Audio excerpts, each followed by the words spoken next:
Some places on this earth were never meant to be disturbed.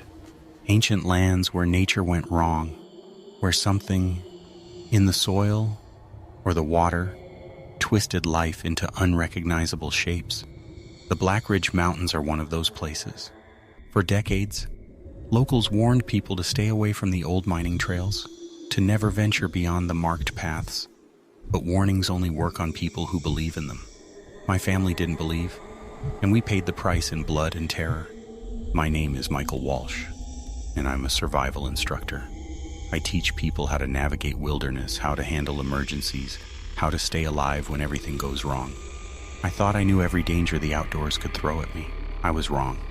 What we encountered in those mountains wasn't in any survival manual, wasn't covered in any training course. It was something that shouldn't exist, something that proved nature can create monsters just as terrifying as anything from our nightmares. It started as a family reunion. My parents, myself, my wife Sarah, our 10-year-old daughter Lily, and my younger brother Daniel. We'd rented a cabin near Black Ridge National Forest for a long weekend of hiking, fishing, and quality time away from screens and civilization. The cabin was rustic but comfortable, about 15 miles from the nearest town, down a winding dirt road. The rental company had given us explicit instructions to stay on marked trails and never hike after dark. We laughed at how seriously they emphasized it, like we were children who needed constant warnings. The first 2 days were perfect. We hiked the beginner trails, saw beautiful waterfalls, and Lily was having the time of her life collecting interesting rocks and spotting wildlife. On the third day, Sarah and Daniel wanted to explore one of the advanced trails that led deeper into the mountains. My mom agreed to stay back at the cabin with Lily while my dad, Sarah, Daniel, and I tackled what the map called the Black Ridge Summit Trail.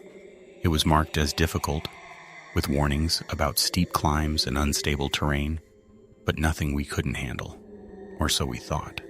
The trail started normally enough, winding through dense pine forest with occasional clearings that offered stunning views of the valley below. But after about 2 hours of hiking, something changed. The forest became quieter. No bird songs, no rustling of small animals, just an unnatural silence that made the hair on the back of my neck stand up. Sarah noticed it too, commenting that it felt like the woods were holding their breath. My dad, ever the skeptic, said we were being paranoid. Daniel was too focused on filming everything with his GoPro to pay attention to the atmosphere. We reached a fork in the trail that wasn't on our map. The marked path continued to the left, but there was another trail to the right, older and less maintained, but clearly used at some point. There were strange markers along it, symbols carved into trees that looked handmade. Crosses, circles with lines through them, and shapes I didn't recognize. Sarah wanted to stick to the marked path, but Daniel was curious about where the unmarked trail led.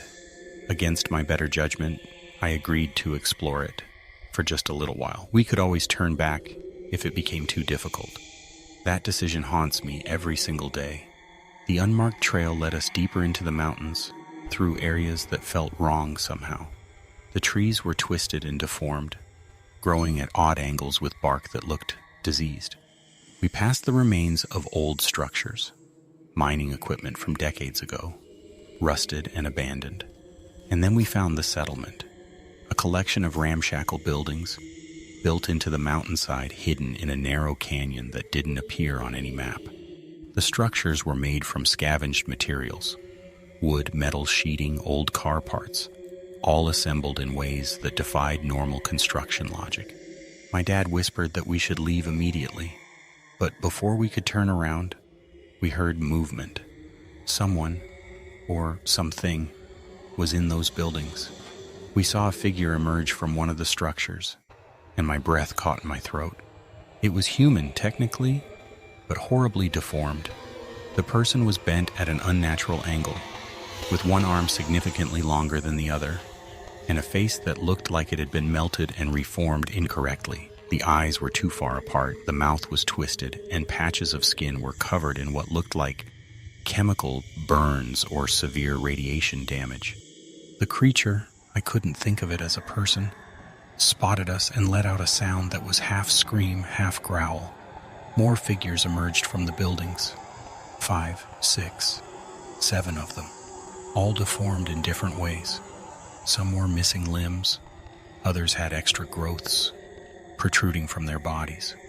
One had 2 heads, though one appeared dead and withered. They moved toward us with surprising speed despite their twisted bodies, making sounds that might have been words, but were too distorted to understand. We ran. We ran harder than I've ever run in my life. The creatures chased us through the canyon, their shrieks echoing off the rock walls. They knew this terrain intimately, while we were stumbling over roots and rocks, completely disoriented. Daniel tripped and fell hard, his GoPro flying off his head and shattering against a boulder. Sarah and I pulled him up, and my dad threw rocks at our pursuers to slow them down. We made it back to the main trail, but they didn't stop chasing.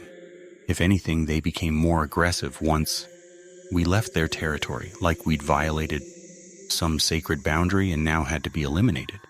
We could see the trailhead in the distance when one of them caught up to my dad. It was the largest of the group, nearly 7 feet tall, with disproportionately long arms that dragged on the ground. It grabbed my father's leg and pulled him down with terrifying strength. Sarah and I turned back to help him, kicking at the creature until it released him. My dad's leg was bleeding badly, where its deformed fingers had dug into his flesh, but he could still move. We carried him between us, running as fast as we could while Daniel led the way. We finally reached our car at the trailhead just as the sun was beginning to set. I fumbled with the keys, my hands shaking so badly I could barely get them in the ignition. Through the rearview mirror, I could see them emerging from the tree line, at least a dozen now, watching us, waiting.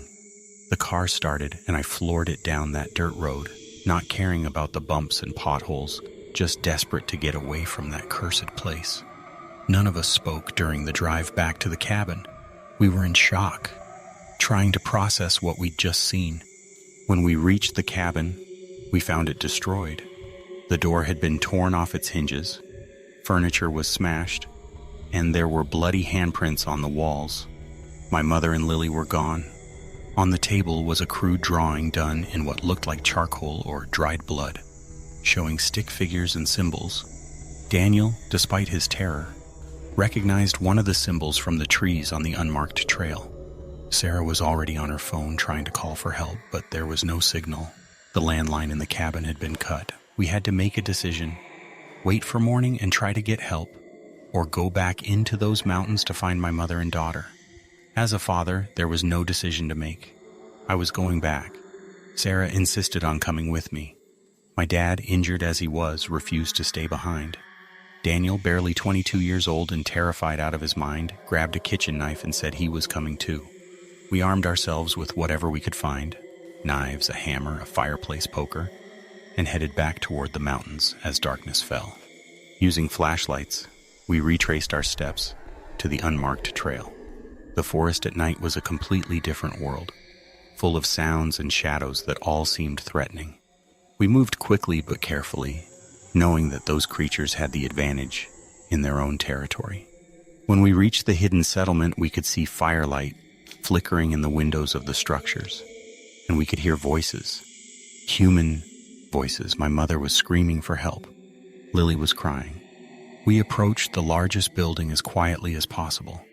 Through a gap in the walls, I could see inside. My mother and Lily were tied to posts in what looked like some kind of communal area. Around them, the deformed inhabitants were gathered, and they were preparing something: a cooking fire, crude tools that looked like butchering implements. They weren't just going to end my family. They were going to eat them. Rage overwhelmed my fear. I kicked in the door, and we charged inside.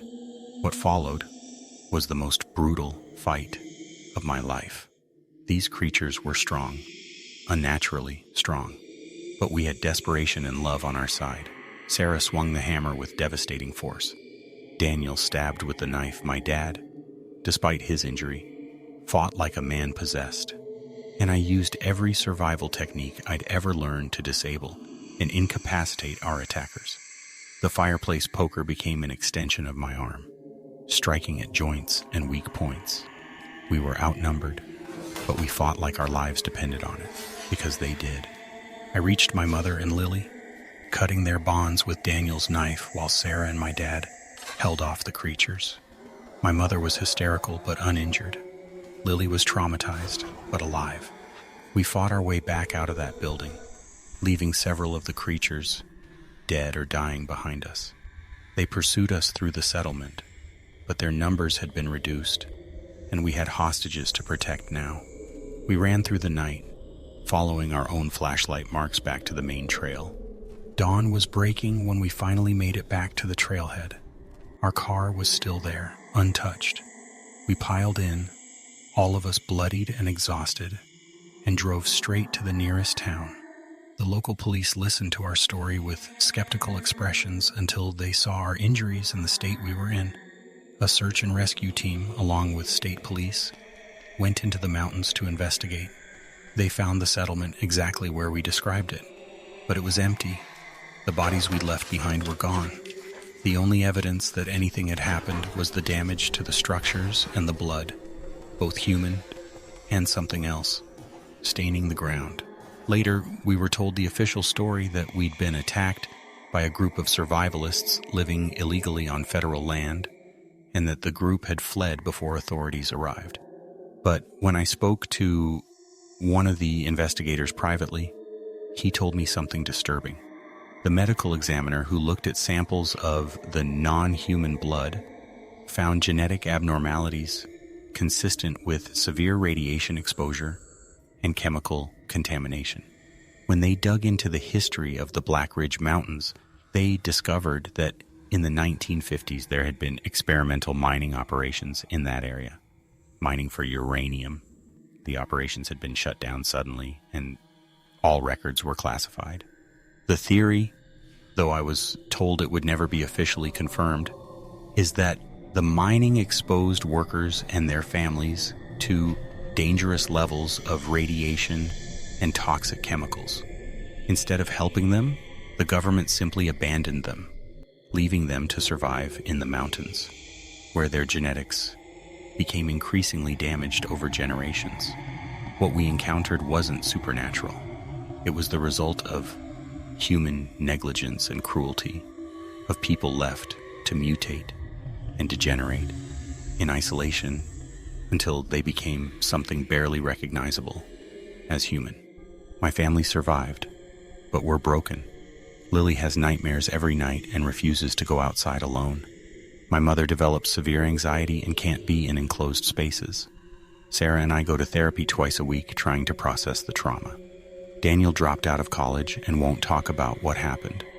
My father's leg never fully healed, and he walks with a permanent limp. And I, the survival expert who thought he could handle anything nature threw at him, learned that the most dangerous predators aren't bears or wolves. They're the monsters that humans create through carelessness and cruelty. The Black Ridge Mountains are still there. The settlement probably still exists, hidden in some unmapped canyon. And those creatures, those tragic victims of human experimentation and abandonment, are still out there, still surviving, still hunting anyone who wanders into their territory. The trails are still open to the public, and people still hike them every day, ignoring the warnings because they can't imagine what really lurks in those hills. But now you know, now you understand why some places have warnings, why some trails are marked as forbidden.